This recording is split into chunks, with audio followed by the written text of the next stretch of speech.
People on Earth like to talk a lot about colonizing Mars. But what if it had already happened, and the first humans had already settled down on the red planet? What would life on Mars look like? Would we be able to live on the surface, or have to hide underground from all the solar radiation that Mars gets exposed to? Would we be able to terraform it? This is What If, and here's what would happen if we lived on Mars. Ever felt like getting off this planet? Well, consider Mars, fourth rock from the Sun. It can be as close as 56 million kilometers away. It can also be as far as 401 million kilometers away.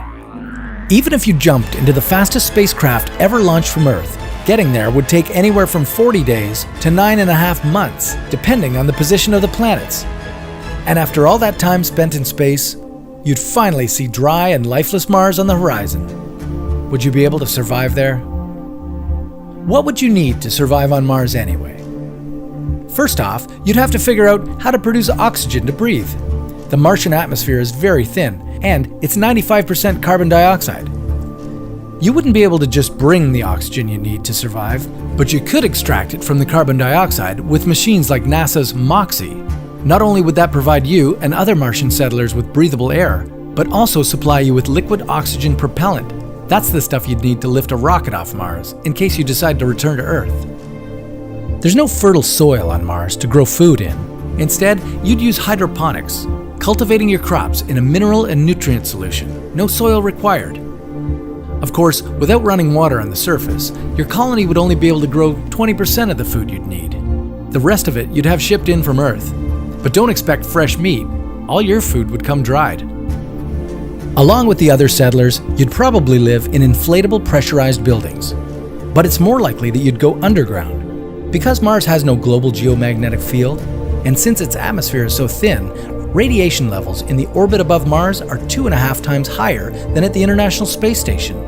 That's too much solar radiation for humans to bear. Forget about sun tanning, the sun would appear just half as big as it does from Earth. And if you want to go outside and return alive, you'd need a spacesuit to make up for the near-absent atmospheric pressure and to block radiation.